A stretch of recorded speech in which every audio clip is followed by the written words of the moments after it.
Bismillahirrahmanirrahim. Pertanyaannya, apa itu nasib? Kan? Nasib itu sesuatu yang kita terima atau bagian kita yang bisa kita pilih. Oh, bedakan itu ya. Ada qadar, ada takdir, ada qada, ada nasib, itu lain. Ya. Wala tansa nasibaka minad dunya. Kita bisa lihat di Al-Qasas misalnya kan, dari ayat 77 sampai 78 itu.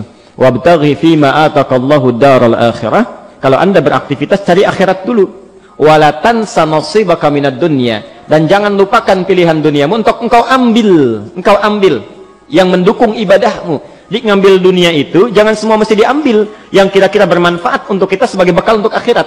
Ya. Misal polanya Anda ingin berpakaian, ya, maka yang didahulukan kepentingan akhirat dulu. Bagaimana caranya supaya saya sholat dengan pakaian terbaik, ya, bagaimana supaya saya ibadah itu pakaian disukai oleh Allah, disenangi oleh Rasulnya. Dunia akan mengikuti. Ini rumus ya, karena saya sering dapat pertanyaan, orang banyak mengeluh, rezekinya macet, pekerjaan tidak terbuka dan sebagainya. Rumus Qur'annya, arahkan ke akhirat, dunia akan mengikuti. Saya perhatikan kenapa doa itu jarang terkabulkan dengan cepat. Persoalan utamanya, karena seringkali meminta dunia. Itu yang jadi keliru. Ya. Kalau mau cepat, mintakan akhirat, karena kalau minta dunia, Anda nyarinya capek. Kalau minta akhirat, Allah yang langsung kasih. Itu dibuka pintu langit, pintu bumi dibuka. La fatahna alaihim barakati minas sama'i wal ard. Contoh, Anda butuh uang 1 miliar. Ya, untuk bangun rumah ini dan sebagainya. Mintakan dulu kehendak ibadah, dunia akan ikut. Duhai Allah, sudah 40 tahun hamba hidup Engkau berikan kepercayaan. Hamba sudah syahadat, mencoba dengan baik. Sudah juga salat, ya Rabbal Alamin. Hamba coba untuk sempurnakan. Tapi sampai hari ini hamba belum mampu menunaikan rukun Islam yang ketiga untuk berzakat.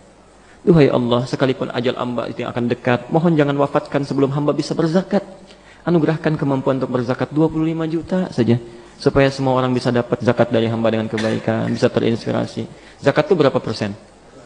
2,5. Kalau zakat 25 juta, minta berapa itu? 1 miliar.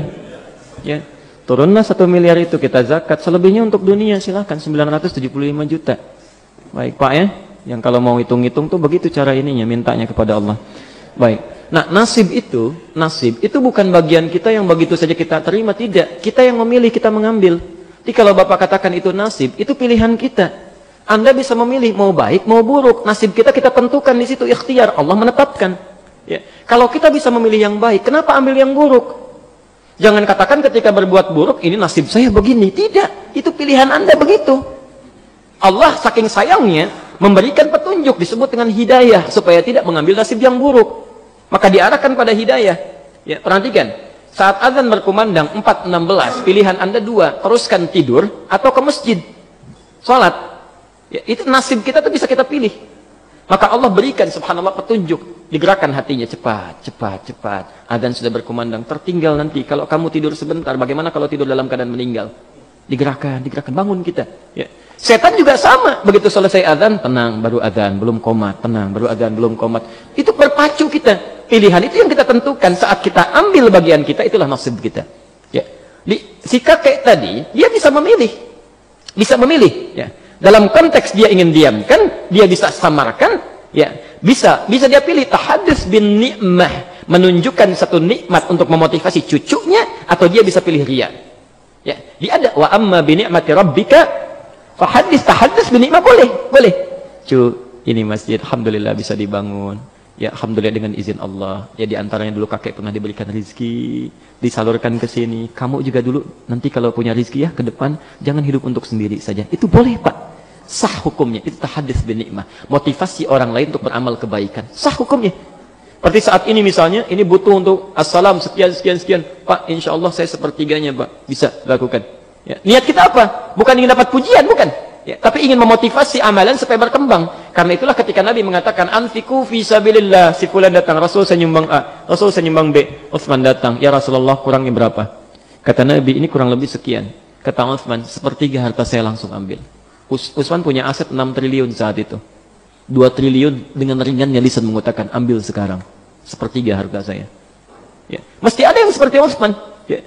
Mesti ada yang seperti Utsman. Allah. Jadi tenang itu. Ya, tenang. Jadi kita harus bersinergi. Kalau butuh sesuatu masjid, ada yang harus jadi Utsmannya. Makanya ada yang berusaha dalam kebaikan dunianya, niatkan ibadah. Begitu dibutuhkan, Allah titipkan pada Anda.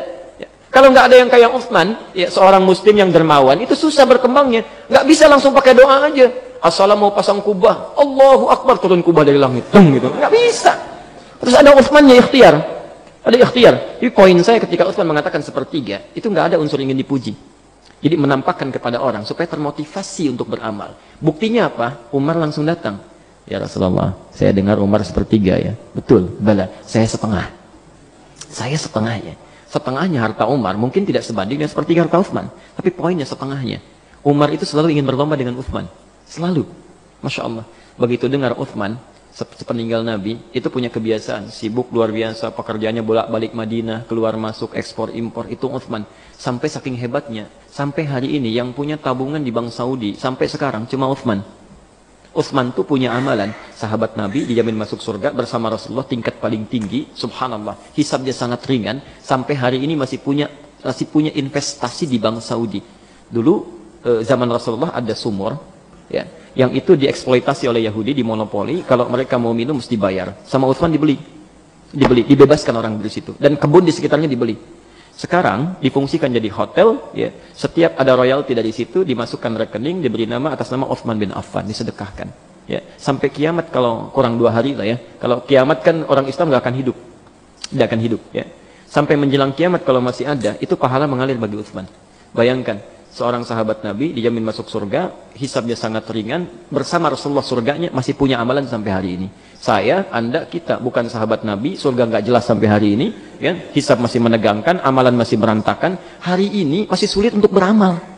Sampai hari ini. Padahal saking sayangnya Allah ditampakkan amalan di hadapan kita. Utsman itu sesibuk-sibuknya, malam masih bisa tahajud sampai khatam Quran dalam tahajudnya. Cek di At-Tibyan halaman 37. Di situ ada 2 paragraf. Setiap paragraf itu 8 baris. Cek bagaimana keutamaan sahabat di situ. Kedengaran oleh Umar. Umar besoknya 4 kali khatam Quran. 2 kali siang, 2 kali malam. Umar bin Khattab. Antum berapa kali khatam Quran? Ya. Poinnya bukan itu. Tiba-tiba datang seseorang yang selalu mendampingi Nabi, yang hidupnya diserahkan pada Rasulullah untuk kepentingan Allah dan Rasulnya. Tiba-tiba datang berbisik mengatakan, ya Rasulullah, saya semua harta saya.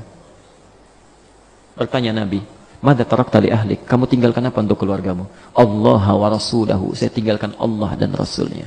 Allah.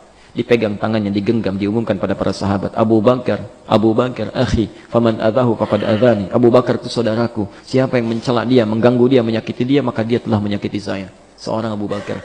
Jadi kita bisa memilih, bisa kita beramal kebaikan, membawa orang untuk mengikuti amalan, itu namanya tahaddits bin ni'mah, bisa dengan kata-kata, bisa dengan perbuatan, tapi yang kedua bisa juga riya, kalau ada ingin pujian. Letaknya tipis unsurnya pada pujian, kebanggaan. Ya, jadi kalau kita menampilkan untuk kebanggaan dan pujian, maka jatuh riya.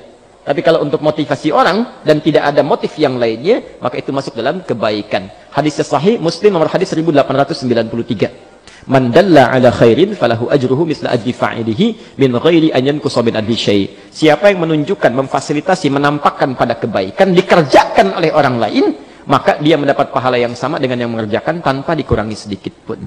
Bapak infak kelihatan oleh orang, nggak niat kita untuk riya, dilihat orang, orang itu pun infak, kita dapat pahala infak dia juga, walaupun kita tidak sama jumlahnya